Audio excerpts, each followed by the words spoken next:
Goeiemôre vriends, we aan die begin van 'n nuwe week. Dit is vandag Maandag 23 Februarie 2026. Mag dit vir julle sommer net 'n wonderlike week wees. En mag julle die Here se nabyheid in hierdie week op 'n wonderlike manier ervaar. Kom ons raak net so vir 'n wyle stil in sy teenwoordigheid.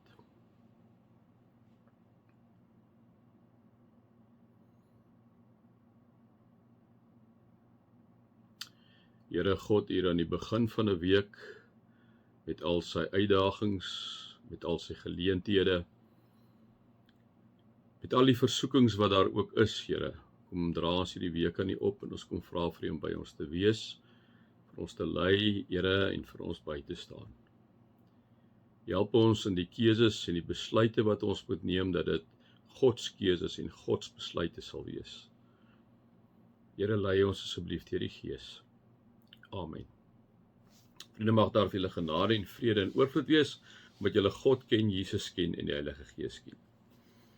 Vriende, ek wil tog die laaste versie waarby ons Saterdag stilgestaan het weer oproep en dan sal ek aangaan. En dit is by die tweede brief van Tessalonisense, hoofstuk 1 vers 11, die gebed wat Paulus vir hierdie wonderlike en pragtige gemeente bid, wanneer hy sê, ons het 'n stukkie daarby stilgestaan, maar ek wil nog so 'n bietjie meer daarby stil staan. Paulus sê, hy bid vir hulle, hy sê, daarom bid ons ook altyd vir julle. Net, dit is nommer 1, 'n baie belangrike ding, vriende, wat ek en jy vir mekaar moet sê, hoeveel keer bid ons vir mekaar?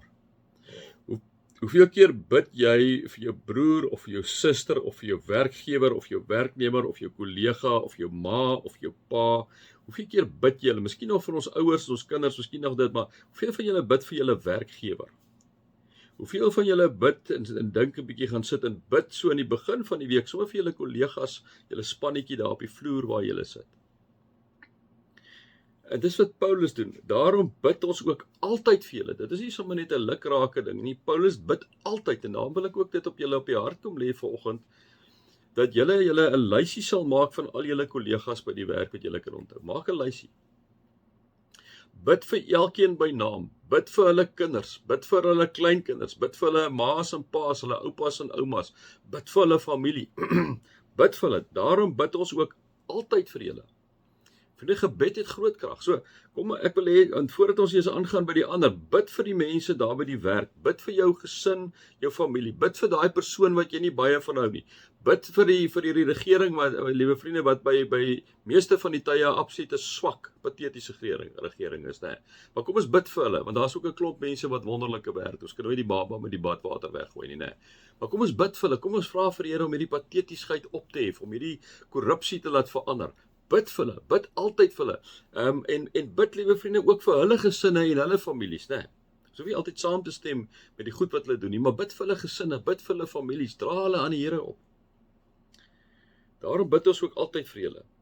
En dan sê hy, mag ons God julle waardig maak vir die lewe waartoe hy julle geroep het. En vriende, hierdie mag ons God julle waardig maak vir die lewe waartoe hy julle geroep het. Dit is 'n baie groot sin wat hier so staan, wat ons vir mekaar Saterdag ook gesê het, né? Mag ons God julle waardig maak vir die lewe waartoe hy julle geroep het.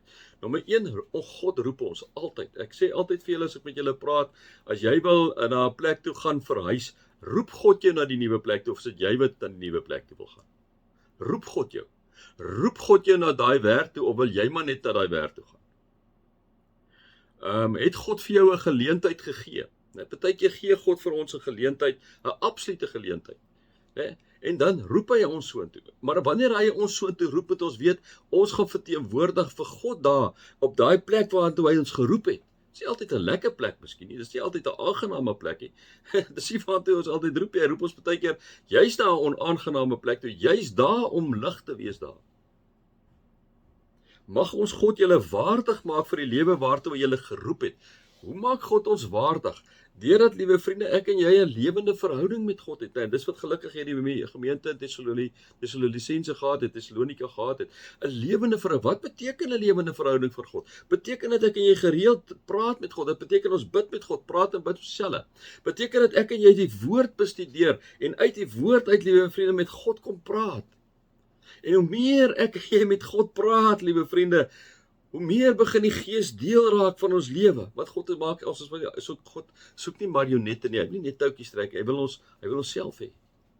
Mag ons God julle waardig maak vir die lewe waartoe hy julle geroep het, dat ons in hierdie lewende verhouding wat ons met God staan, hoe meer ons met God omgang het, hoe meer, liewe vriende, begin die Gees in ons kom, en hoe meer begin ons sy beeld vertoon, want ons is geskapen na sy beeld om hom te verteenwoordig, hoe meer maak hy ons waardig, en dan sê hy, in sy gebed, en mag hy deur sy krag, julle liefde vir die goeie, en die werk van die geloof volkome maak. Mag hy deur sy krag julle liefde vir die goeie volkome maak. So maar kom nie stil daarby.